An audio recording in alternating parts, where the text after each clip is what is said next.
Today I thought we'd have a quick look around my friend Paul's off-grid homestead called Sat-chit-ananda. I'll give you a look at some of the highlights, including some very cute baby goats. G'day folks, Andy here from McDowell Manor.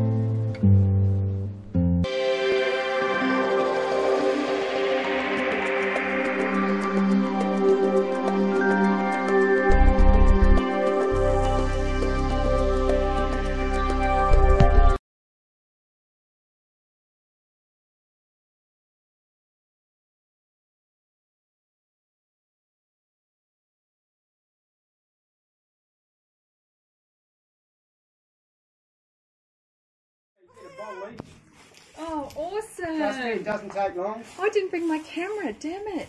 Oh, Hello, beautiful girls. Girls or boys? all girls. Oh, girls. Oh, hello. Can I take you, Jane? Oh, video. Oh, my gosh. Oh, There's my gosh. Rosie feeding a baby goat. Oh, my gosh. Look And at Anthony that. and Kerry feeding baby goats. Look at that, hey? Mummy won't What's feed this, them. Paul? What's this? Here. That? Yeah. Oh, that's just part of the breed. Sign of a Toggenburg. Hello, my gorgeous girl. Hello. Look at those little tails go. Oh, hello, sweetheart. You keep pulling it away. Yeah, You've got to hold it in one place.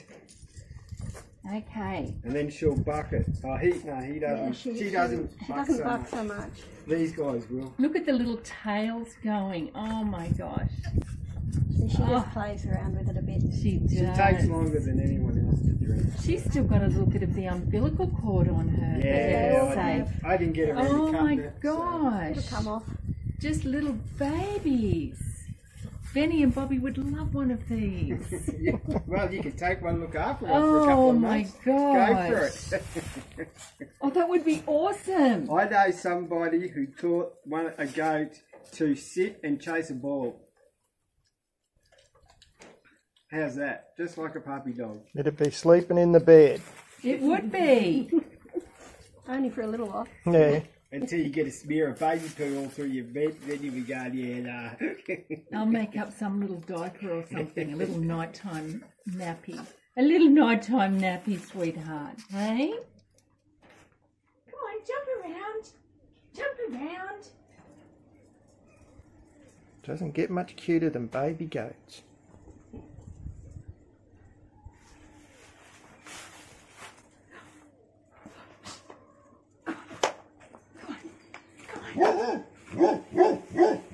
Alright, girl.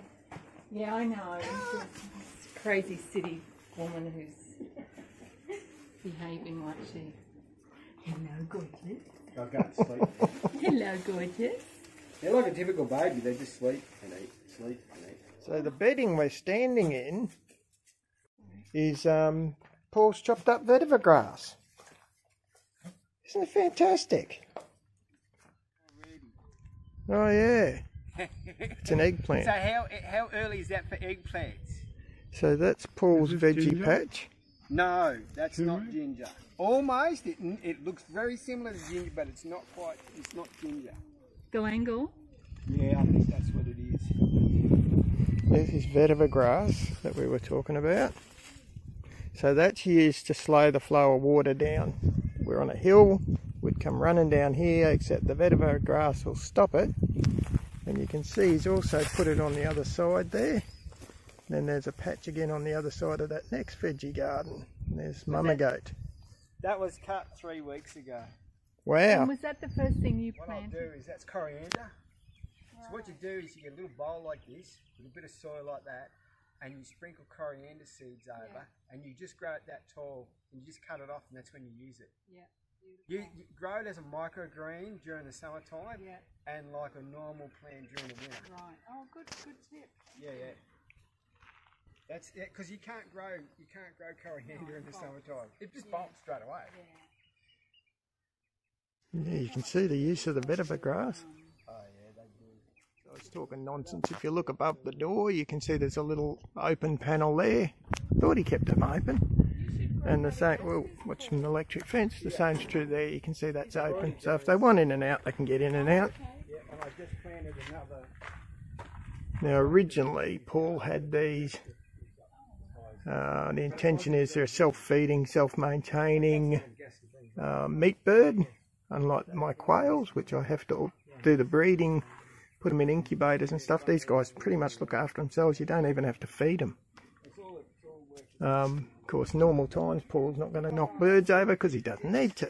Solar panels, that little shed behind the solar panels, that's where his batteries are. You can see the dome houses there. That's Karul saying hello Andrew, don't come in unless Dad knows you're here.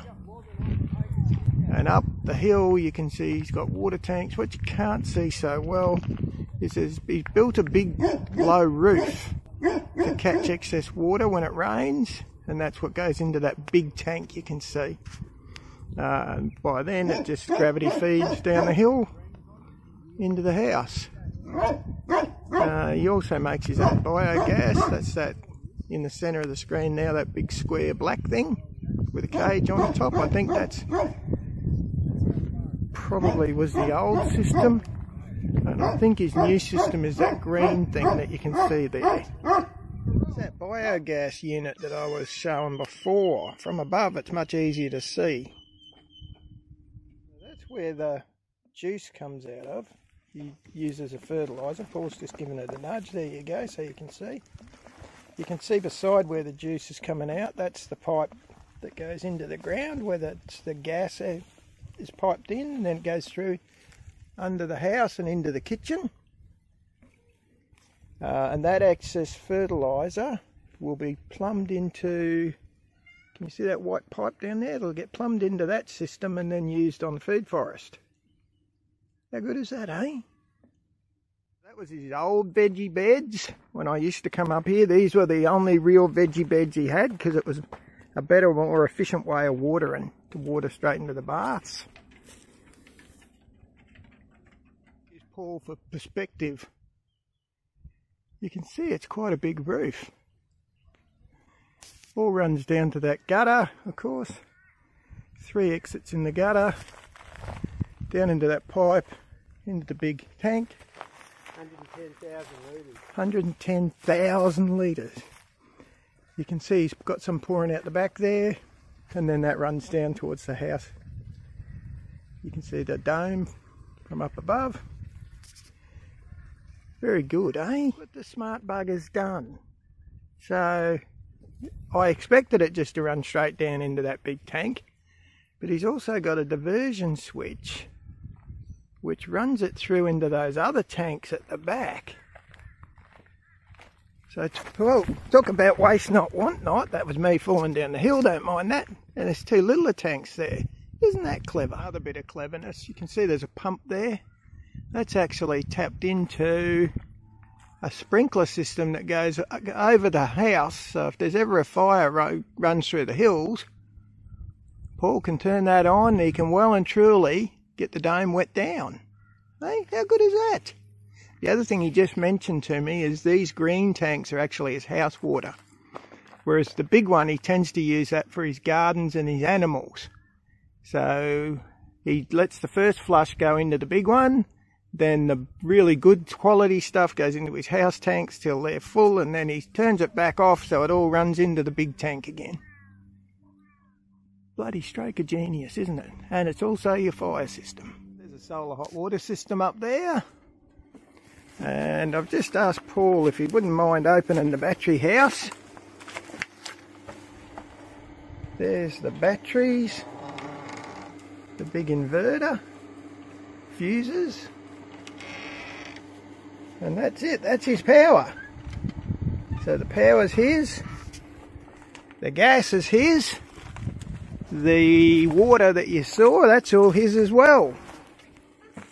A lot of the fruit and veg is all his. Well, the house is pretty much constructed by him. It's all now council approved and everything's legit. Happy days, hey? Thought I'd show you his little gypsy camper van. He's got a flat tyre with the solar panel on top. How cute is that, eh? How classy is this?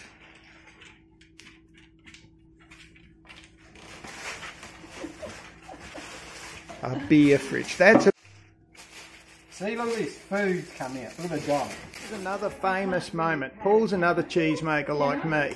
Tell us the story of this cheese, Paul. So this is a goat cheese. This was made actually about 10 months ago, so it's actually 10 months old. We're just about to give it a try. It's made with no rennets, no starters, nothing, just natural bacteria that are in the milk. How good is that? And you don't use rennet, you just leave it to split in the warm. Yep, that's it. Yep. Beautiful. All done naturally. Oh, your freezer's open, by the way. Fridge is open, yeah. It's a good looking cheese. Oh yes, it's gone quite firm. Typical white, very white, just like you'd expect from a homemade, especially goat's cheese. Now we'll let Paul take the first bit, because he won't be able to fake it. We'll see on his face if it tastes like crap. No, I can, no. There's a little bit of bitiness in there, That's but it's because of age. That's what you want. It's something you'd have with crackers and biscuits. How good is that, eh? Let's give it a crack. Yeah, no, he's being modest. He's being modest, folks. Well, that's bloody good cheese. It's a cheesy cheese. Yum! And there's Rosie patting the bear. I mean the dog. So if you like this kind of off-grid living or city farming type videos, feel free to hit the subscribe button. If you hit the little bell button, you'll even be informed every time we put a video out. Everybody loves a baby goat, eh? Alright, you have a good one, eh? See ya.